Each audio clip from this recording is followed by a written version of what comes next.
Bismillahirrahmanirrahim. Alhamdulillahirabbil alamin. Allahumma shalli wa sallim ala sayidina Muhammadin miftahi babi rahmatillah adada ma fi ilmillah. Salatan wa salaman daimaini bidawami mulkillah wa ala alihi wa sahbihi. Assalamualaikum warahmatullahi wabarakatuh. Ikhwani rahimakumullah, selamat bergabung kembali dalam kajian Orang Bijak Berkata. Orang Bijak Berkata.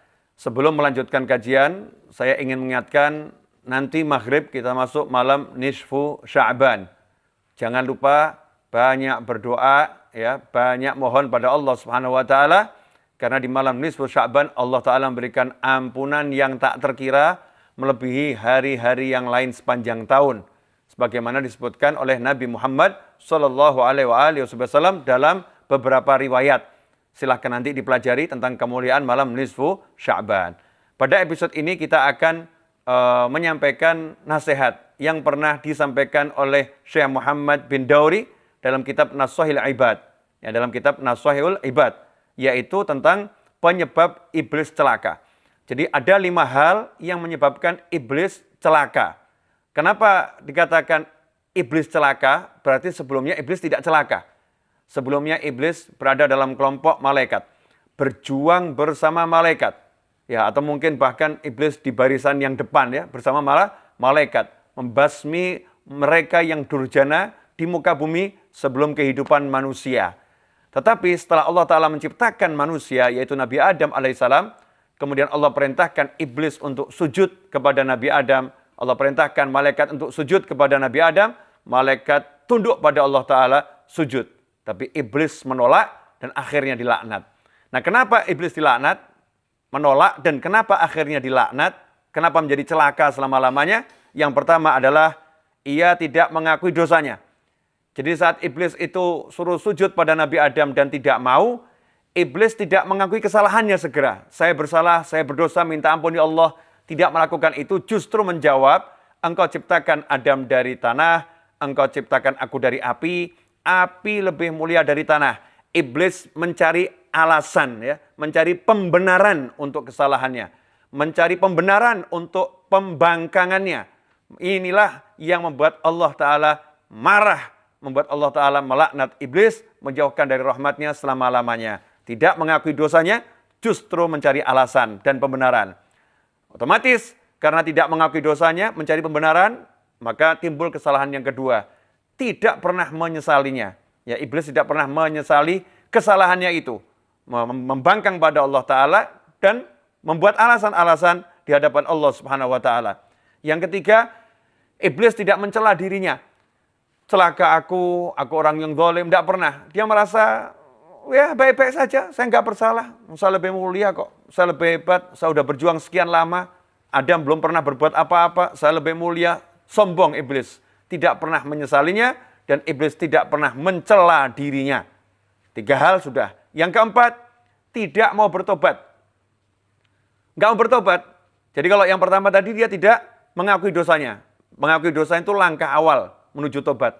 Kemudian dia tidak menyesalinya. Yang ketiga, tidak mencela dirinya. Yang keempat, tidak mau bertobat. Benar-benar merasa tidak pernah berbuat salah, sehingga tidak mau bertobat. Dan yang kelima, berputus asa dari rahmatnya Allah Ta'ala. Jadi iblis merasa, nggak mungkin saya diampuni Allah, nggak mungkin Allah memaafkan saya.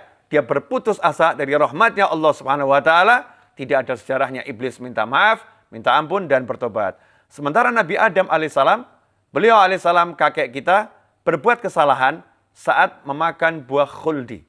Ya, saat memakan buah khuldi. Sementara Allah Ta'ala melarang memakan buah khuldi. Tapi Nabi Adam kemudian hidup bahagia. Akhirnya hidup bahagia, dimuliakan oleh Allah Ta'ala, dimasukkan ke dalam surga, diberi cucu yang terbaik yaitu Nabi Muhammad sallallahu alaihi wasallam. Kenapa Nabi Adam mendapatkan kebahagiaan yang luar biasa ini? Karena Nabi Adam melakukan 5 hal saat berbuat kesalahan. Yang pertama, segera beliau mengakui kesalahannya. Beliau mengakui kesalahannya. Makanya dalam Al-Quran dikatakan, dhaqa, mencicipi.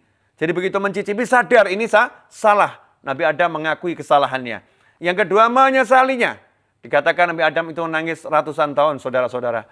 Menyesalinya. Nabi Adam AS menyesali kesalahannya tersebut. kemudian mencela dirinya. Rabbana zalamna anfusana wa in lam taghfir lana wa tarhamna lanakunanna minal khasirin. Nabi Adam mencela dirinya, Rabbana zalamna anfusana. Ya Allah, aku adalah orang yang menzalimi diriku sendiri. Zalamna anfusana. Gak menyalahkan orang lain. Dia salahkan dirinya, dia cela dirinya. Kemudian yang keempat, segera bertobat pada Allah Ta'ala. Minta ampun pada Allah Ta'ala. Rabbana zalamna anfusana wa in lam taghfir lana. Ini minta ampun. Ya Allah, kalau engkau tidak ampuni kami, ya Rabb. Ya, kalau engkau enggak ampuni, kami artinya segera minta ampun. Mengakui kesalahan, tidak ingin mengulanginya. Dan segera minta ampun pada Allah Subhanahu wa Ta'ala. Segera bertobat kepada Allah. Yang kelima, Nabi Adam alaihissalam tidak pernah berputus asa dari rahmatnya Allah Subhanahu wa Ta'ala. Rabbana zalamna anfusana wa in lam taghfir lana wa tarhamna lanakunanna minal khasirin. Kalau engkau tidak rahmati kami ya Allah, maka kami sungguh masuk dalam kelompok orang-orang yang betul-betul merugi. Artinya Nabi Adam terus minta rahmatnya Allah Ta'ala, mengejar rahmatnya Allah. Apapun dilakukan, sampai akhirnya Allah memberikan ampunannya, memberikan rahmatnya. Ketika Nabi Adam AS membaca doa tersebut dan bersolawat pada Nabi Muhammad SAW, tawasul dengan Rasulullah, ya Allah, dengan berkat nama Muhammad SAW, maka ampunilah dosa dan kesalahanku, maka Allah Ta'ala mengampuni Nabi Adam AS. Ikhwani rahimakumullah, setiap orang dari kita berbuat salah. Setiap orang dari kita punya dosa. Dan nanti malam adalah malam nisfu Sya'ban. Jangan kita menjadi iblis, jangan kita tiru iblis, kita tiru kakek kita Adam alaihissalam dengan kita betul-betul minta ampun kepada Allah Subhanahu wa Ta'ala, mengejar rahmatnya Allah. Siapa takut dari corona, dia lari menghindari corona. Tapi kalau takut kepada Allah Ta'ala, dia mengejar Allah Subhanahu wa Ta'ala, mendatangi Allah dengan banyak solat, zikir, qiraatul Quran, solawat, istighfar, apapun itu amal soleh dilakukan agar mendapatkan rahmat dan ampunan Allah Subhanahu wa Ta'ala. Semoga Allah Ta'ala mengampuni kita semua dan berikan kita kemuliaan dunia dan akhirat. Ikhwani rahimakumullah, sekedar info sebagaimana sudah saya share, ya, insya Allah tanggal 24 April saya wajib melunaskan hutang tanah majelis yang kita bangun untuk asrama santri. Udah selesai pembangunannya, tetapi tanahnya belum lunas. Maka yang ingin ikut andil, karena waktu yang tersisa hanya kurang lebih 16 hari, yang ingin ikut andil bisa transfer ke nomor rekening yang sudah saya share ya di layar monitor ini di channel YouTube saya, ataupun di pesan-pesan yang saya share lewat WhatsApp dan media sosial lainnya. Saya ucapkan jazakumullah khairan dan minta maaf atas semua WA yang masuk yang belum sempat saya jawab atau mungkin bahkan tidak sempat saya balas.